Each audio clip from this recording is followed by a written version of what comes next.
The crypto market is still trying to bounce back, but we have some pretty big things happening around crypto, especially within the US. And by the title of this video, and I'm sure that you guys are probably already thinking, well, this is probably just another clickbait video, right? No, we are about to witness the US government open up the floodgates to crypto. I know that we have been hearing about what the US government is going to do for crypto, and we've been talking about it for a bit of time now. And it kind of sounds just like open promises without absolutely anything backing it. But I want you guys to realize that we are going through a process right now.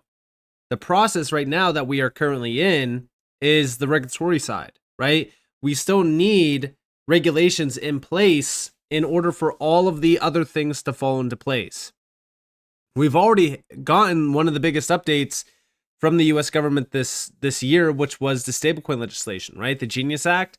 That was a big one. That was a huge one for the industry. It already caused stablecoins to surge even higher in terms of the value tied to them. And the adoption of stablecoins only continues to grow more and more. And now we're still looking at clarity for the entire space. And that's where XRP really shines. And we've talked about this. We've addressed this on multiple occasions where, XRP right now, we talk about how XRP is perfectly positioned. It really is. Think about what's happening around crypto right now. Institutional grade adoption, institutional DeFi, payments, stablecoins, all of these things, it's all what XRP has been doing for quite some time, right? Ripple has been utilizing the XRP ledger and tapping into XRP for these types of use cases for so long. They've been really focused on the institutional side of the market before it was even like a big deal, right? Going all the way back to 2016, 2017. So if we're thinking about that, who has the upper hand here? Well, it's Ripple, right? They're so far ahead. This is why XRP is perfectly positioned. This is why when we think about what's happening around this space, it's very hard not to think that XRP has that, front runner advantage to it. Now, let's actually talk about the market just slightly, because if we're looking at XRP today, $2.80, not a huge change at all in terms of the chart. However, I will say, going off of the chart, we are looking at some higher lows here. We still need to see some higher highs. I would love to see on the monthly us actually break over about $3.08 or so. And even then, we still want to really see a big break above like about $3.10 with a nice weekly candle close above those levels. But, XRP still looks very good here if we're looking at the yearly. No major change at all. We are in, sort of a bull flag formation here. And as long as we squeeze here and consolidate a bit more, I could easily see $4 plus on this next move, being, something that we target. Now, are we just thinking about $4 being the main target here? No, absolutely not. I think that once we break over $4, XRP is going to go on another crazy run, just like it did back here in the beginning of November when we went from, 50 cents all the way to about $3.40. So, maybe, from our current level, I could easily see us having a nice like 3x push to the upside. And, if we're thinking about that, that's almost, a $10 plus XRP. And that's definitely possible. But we need to be very cautious here, and we need to make sure that we're focused on the catalyst behind XRP. I know that we've been talking about ETFs. We've been talking about institutional DeFi. We've been talking about, institutional adoption, maybe even some announcements that have yet to hit the market. We recently talked about the Thunes one with Ripple. That was definitely a big one. And I feel like that was kind of that confirmation that, guess what, some of these NDAs that we kind of speculated on being out there, well, guess what? They are out there. And also now that the lawsuit is over, we're starting to see them really, get announced, which again, it's kind of crazy to think that almost everything that we've been saying for so long, it's really happening. It really is happening. So it's kind of crazy, but hey, we love to see it. Now, in terms of the market, right, if we're talking about some higher targets for XRP, when will they hit? Well, if we're looking at the market has been kind of just cooling off a bit, while gold goes on a crazy, this is a crazy run for gold. Gold is on track for its 6th consecutive green day. its longest winning streak since March. Now, this is also another reason why when we think about, crypto, this is why crypto has been so boring lately. It's because all eyes are on gold. They're on either, gold or stocks at this time. And we're just kind of waiting for these markets to cool off a little bit, just like gold cooled off back in March, which led to the markets around crypto bottoming in April and then going on a crazy run. So now we're just waiting on gold to get a little bit more boring, maybe consolidate a little bit more. And then also stocks, right? Like with stocks are about to make a new all-time high. Today was an incredible day for the S&P. We went from, 6445 to 6500. We love to see that. I think that the next target here will be 6551. After that, 6960. We will probably break $7,000 before the end of the year, which, if we're thinking about that, hey, that's a very solid run for the S&P. And if we're thinking about crypto, the question here is, what does crypto do? Because we have to play catch up now. We have to play catch up to the S&P. We also have to play catch up to gold because both of these are going insane. I mean, commodities in general, we know gold and even silver has been going insane lately. So now we're just watching as Bitcoin and crypto catches up to some of these other markets. Now, I do think that crypto is about to get that big wake-up call, just like I said in the beginning of this video, from the US government. We have over here, this is from Walter Bloomberg. US Federal Reserve announces October 21st conference on payments innovation. The Fed says conference will discuss stablecoins, artificial intelligence, and tokenization of financial products and services. The fact that we have the Federal Reserve now talking about stablecoins, AI, tokenization, I mean, you got to wake me up because this kind of feels as though we are in, some sort of dream scenario. Because if you go back a couple years ago, these types of announcements would never have existed. This shows you that we are making tremendous amounts of progress around crypto. Again, it goes back to even this new admin with all of the pro discussions with the SEC, with the CFTC. I mean, even signing bills. I mean, guys, 2025, it's hard not to say that 2025 is the year where everything changed for crypto because it really is. I mean, we now have the Fed holding a conference on payments innovation with all of the things that we address on this channel being included in it. Now, again, just like I said in the beginning of this video, it goes back to even July, right? July is when we got the Genius Act signed into law. The reason why that they signed this into law is because of how big stablecoins are becoming. Back in June, there was a great article written by ARK Invest, which was stablecoins could become one of the US government's most resilient financial allies. And that's because if we look at the facts here, since January of this year, the supply of stablecoins has surged more than 20% to $247 billion. If we're thinking about this, let's just go real quick over to, I just want to go check out ROUSD because I know ROUSD has been growing, 709 million. But just going off of stablecoins alone, guys, stablecoins are almost about to cross the $300 billion mark here, which is extremely significant, especially when we think about the fact that back in June, they were at $247 billion. We've added almost $50 billion to the stablecoin market cap in just the last 3 months, roughly. Now, it also surpassed 1% of the US M2 money supply, which is very significant to focus on.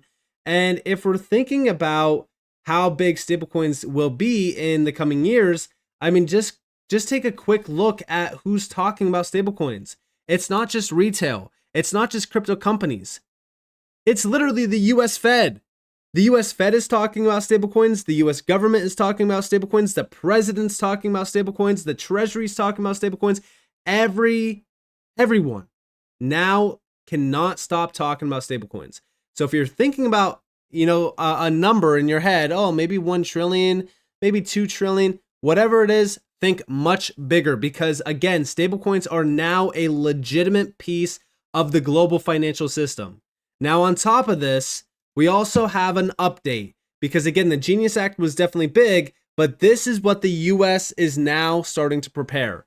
We have here Scoop, I'm hearing the Senate Banking Committee is aiming as early as today to release its updated draft of market structure legislation reflecting feedback from RFIs submitted before the August recess. Now, we didn't get this today, but it seems as though we could probably get a big update by the end of this week, which, tomorrow will definitely be, today, tomorrow, right? Friday, will definitely be the day that we see something if we're going to see it this week. If not, then next week we should see something around this market structure legislation. And the reason why I say that is because of this video here. And this is from the Financial Services GOP. We have Chairman Rep. French Hill on digital asset market structure. The Clarity Act in the House, which I wrote, got 78 Democrat votes here in the House. We got such overwhelming support by Democrats and Republicans. I would hope that the Senate would consider taking up the Clarity Act in their process and simply make improvements to it. Check it out, guys. This is about a 4-minute long clip. I know it's a little bit lengthy, but listen closely to what's being said here and what's happening around the digital asset space in the U.S. Mr. Chairman, let me get your take on the digital assets legislation. You just mentioned the Genius and Clarity Acts. The Senate Banking Committee still discussing the framework for that Clarity Act. Senator Tim Scott chairs the committee, and he said that he believes there will be between 12 to 18 Democrats open to voting for market structure on digital assets. How are you expecting this to play out? Well, I've really enjoyed working with Kirsten Gillibrand and Cynthia Lummis, both who've been real leaders. Chairman Tim Scott in the Senate has put together a working group on the digital assets framework. The Clarity Act in the House, which I wrote, got 78 Democrat votes here in the House. Back in July, we sent that to the Senate with really a suspension level vote. We got such overwhelming support by Democrats and Republicans. I would hope that the Senate would consider taking up the Clarity Act in their process and simply making improvements to it. I think that would be a great approach. But Tim Scott and his working group and the leadership of Subcommittee Chair Lummis and John Bozeman on the Ag Committee, they all have this at a top priority, and I hope we can get this done in the next few weeks. Let me get your take on what Larry Lindsay says about this, Mr. Chairman, because the Lindsay Group out with a report saying widespread crypto adoption is not without consequence. And the firm writes that the ramifications of the Federal Reserve losing its semi-monopoly status as the supplier of money has wide implications that are often not discussed. At the Kansas City Fed Jackson Hole Symposium that I was at last week with Christine Lagarde, a lot of people were talking about this, including Fed Governor Mickey Bowman. And Mickey Bowman said she called digital assets a seismic shift in the way we think about money, value, and the fabric of our financial system.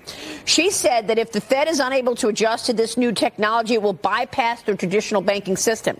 What do you want to say to people who are worried that if the depositors flee to blockchain, the cheap source of bank funding disappears, and it has a real impact on the banks? Well, I think banks will offer dollar-backed stablecoins as a new payment rail. I just want to pause it real quick because did you just hear that? He believes that banks will offer stablecoins as a deposit rail.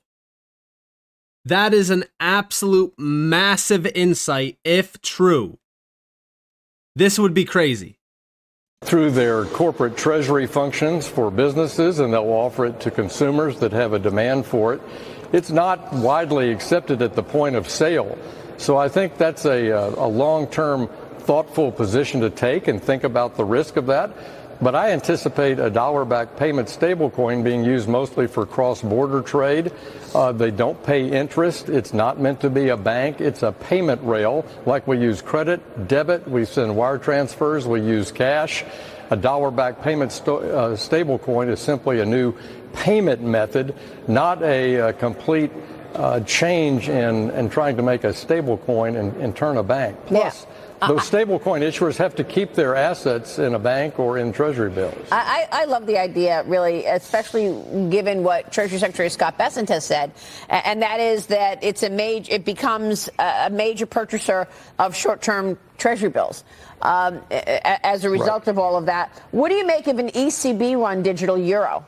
I mean, Christine Lagarde told me she's working on this, even though there are lots of, upset over it because people think it's going to be a surveillance tool. But that also has downsides, right? Lack of financial freedom, privacy, surveillance issues, systemic risk, being European, all issues that, again, the Lindsay Group brings up.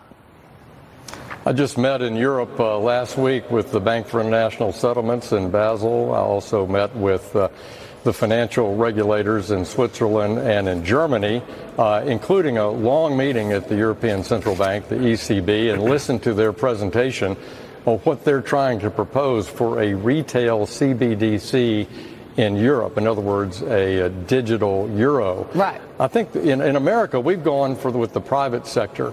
And in Europe, they're considering a government-driven process. And I made the point in those meetings that I think a private sector solution is better, more effective, and a private sector initiative is way better. This means players like Ripple, Circle, even Tether.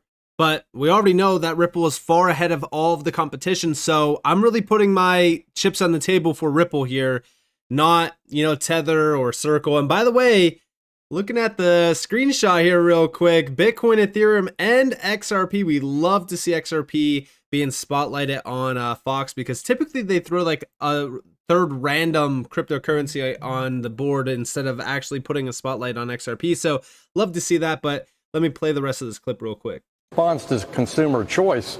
I'm not sure consumers will find a digital euro, as acceptable as a private sector alternative. So yeah, I mean, listen, at the end of the day, we do know that these players like Ripple have the upper hand. I don't think that we are going to be putting a lot of weight behind government initiatives, which is why I keep saying that public blockchain adoption in the US is going to ignite more than ever before. And also, I do think that this is going to accelerate all of the initiatives around the world as well to really move forward with public blockchains. So the EU will most likely have to, say at some point in time, oh, well, you know what, we're looking at, public blockchains or at least private players like Ripple or Circle or whatever the case may be. And this is what I'm really kind of looking at being the next big push for this entire space. I really do think that this entire space is going to wake up in a much larger way. And over time, I think that we're going to witness that, 2025 definitely was the spark that lit the flame that just continued to spread more and more and more. This is going to bring trillions of dollars into the industry. This is going to wake up the entire industry. And the Clarity Act really is the last major piece of the puzzle to fall into place, because the second that we have the Clarity Act passed along with the Genius Act, guess what? There's no obstacle at all for big banks, institutional players, enterprise players to dive on into crypto, adopt these networks, utilize these networks at scale. And I'm very excited about this. So with that being said, I hope that you guys enjoyed this video. If you guys did, definitely leave a like, subscribe, turn notifications on because